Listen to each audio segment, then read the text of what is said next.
Today we will study application of derivatives or application of dy by dx. First application is rate measurement. We know that if y depends upon x or y changes with x or y is a function of x, then our dy by dx is obtained by differentiating the expression in x, which is nothing but instantaneous rate of change of y with respect to x.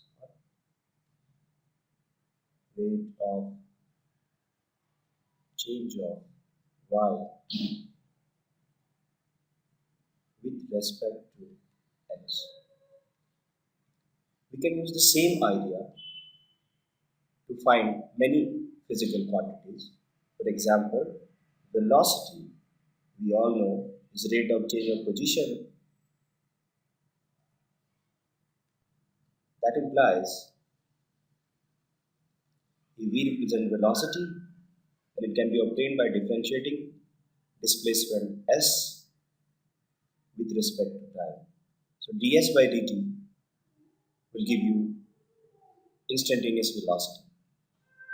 Similarly, we can also work out acceleration by observing the fact that acceleration is nothing but rate of change of velocity. That implies acceleration is equal to dv by dt, or differentiation of velocity with respect to time will give you instantaneous acceleration.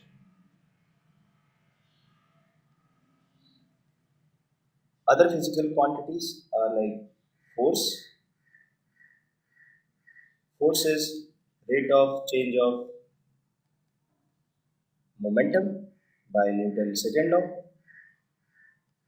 or mass into velocity. That implies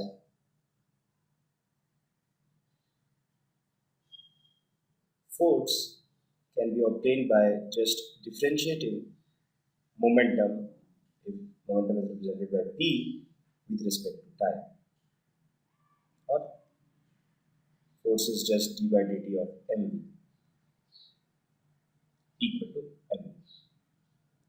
Similarly, you can also work out power, which is rate of doing work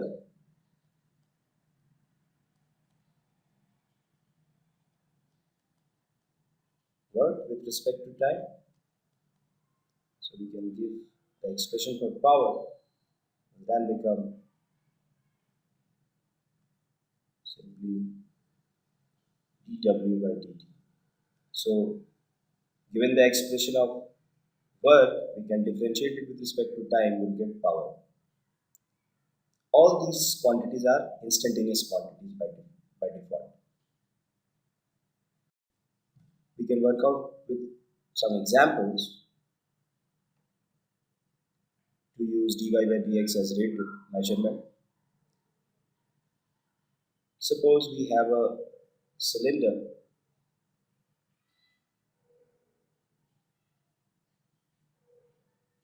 of radius r and height h. Then the volume is given by pi r square h, we all know. And suppose the height of the cylinder is increasing, and the increment in the height of the cylinder is 5 meter per second, while the radius of this base is constant. We have here given condition is r equal to constant and height is increasing with the rate of 1 meter per second. Then we can identify that it is dh by dt, and which is 1 meter per second. That means it increases by 1 meter in 1 second. And I suppose the radius is given to be 1 meter. Then obviously the volume will change with time because height is changing with time. So we can find the rate of change of volume with respect to time by differentiating this expression. So we can find dV by dt and write it as d by dt, where v represents the volume, and substitute v for pi r square h and identify that pi is a constant. Pi here is a constant. Given the problem, r is also constant. So a constant can be taken outside of the differential sign.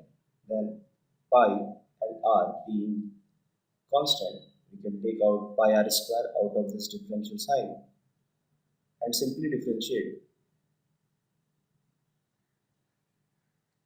h. Now we have been given that dh by dt is 1 meter per second. So our problem is solved here. Now we can substitute dh by dt with 1 meter per second.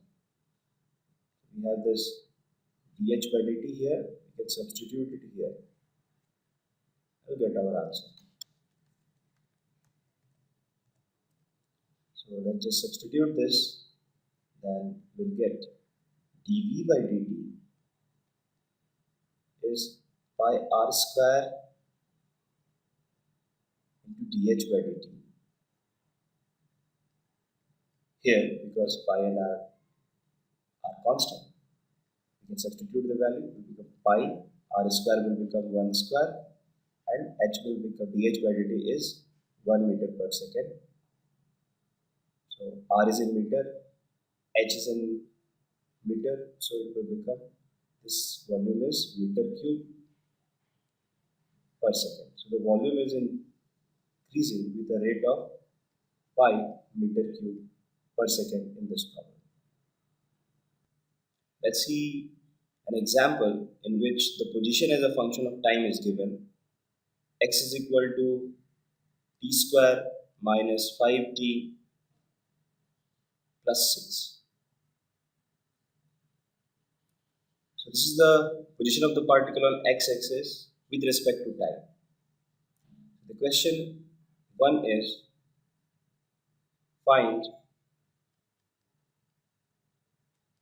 initial position. Question number 2 is, find initial velocity. Question number 3 is, find initial acceleration.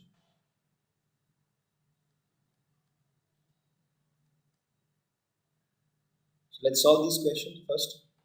Now, in order to find the initial position, initial word means at t equal to 0. So you should remember, initial is just t at t equal to 0. So where is the particle at t equal to 0? What is the velocity at t equal to 0 and what is the acceleration at t equal to 0? Now, in order to find the position at t equal to 0, we have an expression here which gives you position at any time. So, in order to find the initial position, we can simply put t equal to 0 in x. So, x at t equal to 0, this is the way of writing it, is initial position, of course.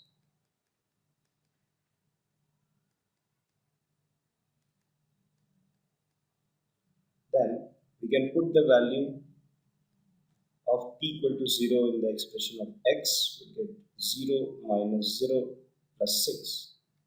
So it is confirmed that the particle is at 6 unit on the x-axis. Let's say here x is given in meter and t is in second. Then we have initial position is equal to 6 meter from the origin. Now, question number 1. Question number 2. Find the initial velocity. In order to find the initial velocity, we need to know what is the velocity in general. with respect to time. Now, in order to find the velocity in general,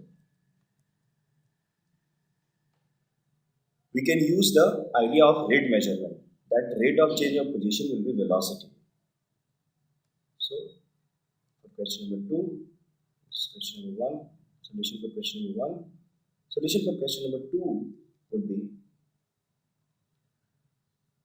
the velocity could always be identified as dx by dt, and we can differentiate the expression for x and t here.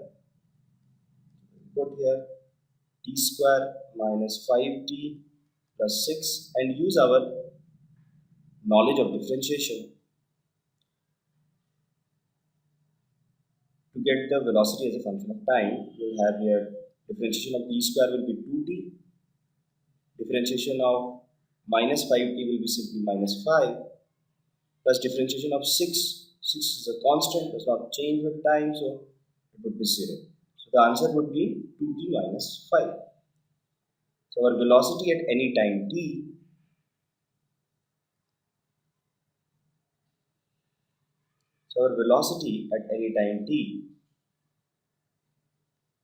is simply 2t minus 5. We can use this idea to find the velocity initially or at t equal to 0. We can write here velocity at t equal to 0 is nothing but putting the value of t equal to 0 in this expression, and you will get 0 minus 5. Since x was in meter and s is in second, so dx by dt will be meter per second. So answer would be minus 5 meter per second. So the particle is having a velocity of minus 5 meter per second. That means it is moving in negative x direction. The minus sign indicates here the particle is moving in negative x direction initially. Now, we have to find initial acceleration. In order to find the initial acceleration, first we have to figure out what is the acceleration in general. So we can again use the idea of rate measurement, that the acceleration is rate of change of velocity with respect to time, and write acceleration is equal to dv by dt. Then we have to use the expression for velocity at any time t here, and this is the expression for velocity at any time t. We'll put here this time d by dt of 2t minus 5. You can use your knowledge of differentiation and will come out as 2. Because velocity is in meter per second and time is in second, then the acceleration is definitely in meter per second square. If you can see, acceleration here is constant. That means it's not changing with time. So at all times, acceleration is 2 meter per second square. So definitely at t equal to 0, it is also 2 meter per second square. So we have a particle initially located at 6 meter from the origin.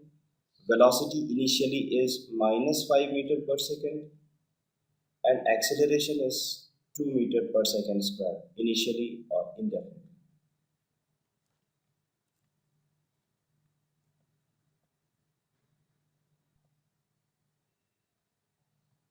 Now let's suppose x as a function of time is still t square minus 5t plus 6, and this time we have to find the position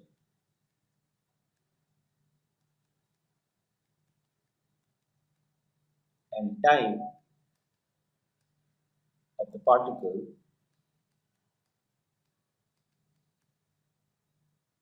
when the speed is 0. So we have to find the position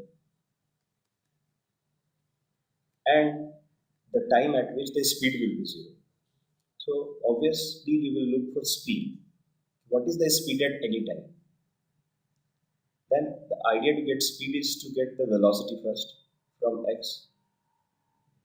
So we can use our knowledge of rate measurement and say that velocity at any time t, which is the clear indication of speed at any time t, is equal to rate of change of position, or dx by dt. Then we can differentiate this expression. We will get 2t minus 5. Then we have to find the time and the position when speed is 0. Now, this is the velocity at any time t. When speed is 0, when speed is equal to 0, that time would be when 2t minus 5 is equal to 0. When this term is 0, the speed will be 0. From there we can see, we can solve for time and it will come out as 5 by 2. So at 5 by 2 seconds, the speed will be 0. So we have solved for this problem, the time at which the speed will be 0. Now we have to look for position. At what position the velocity is 0 or the speed is 0. Obviously we have found the time. So what we can do is, this is the position at any time. We can substitute t equal to 5 by 2 in x. So we have to find x at t equal to 5 by 2. That will be our answer. So we can substitute here 5 by 2 square minus 5 into 5 by 2 plus 6 and get our answer. Let's see another example. Here, position as a function of time is given by t cube minus 60 plus 4. This question we have to find the acceleration,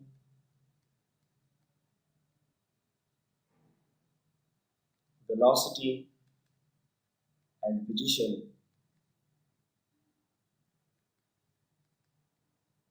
at t equal to 1 second. This time we don't have to find it initially, but at t equal to 1 second.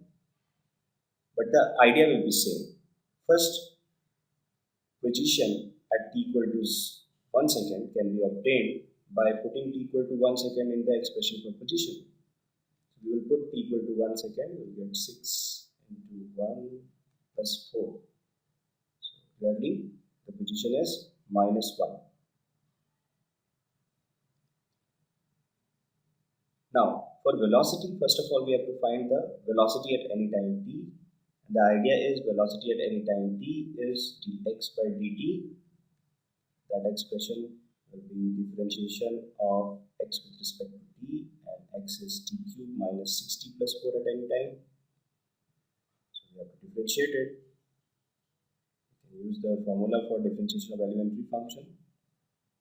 And we get 3t square minus 6. So the velocity at any time t is nothing but 3t square minus 6. The way of writing this is equal to velocity at any time t, which is 3t square minus 6. Now at t equal to 1 second, so the velocity, that implies velocity at t equal to 1 second will be obtained by putting the value of t equal to 1 second in this expression. Then we'll get 3 into 1 square minus 6, and the answer would be 3 minus 6 minus 3 meter per second. So this is the velocity at t equal to 1 second. Now for acceleration, we have to again use the idea that acceleration is dv by dt. So we'll use here d by dt of v and write the velocity in terms of time, which is here. So we can put here 3t square minus 6, and this is equal to 60, and differentiation of 6 will be 0. Now, that way we can find acceleration at time t equal to 1 second. You can see here the acceleration itself is varying with time and is equal to 60. So the acceleration at t equal to 1 second will be equal to 6 into 1. After putting the value of t equal to 1 second in this, you get acceleration at t equal to 1 second is 6 meter per second square.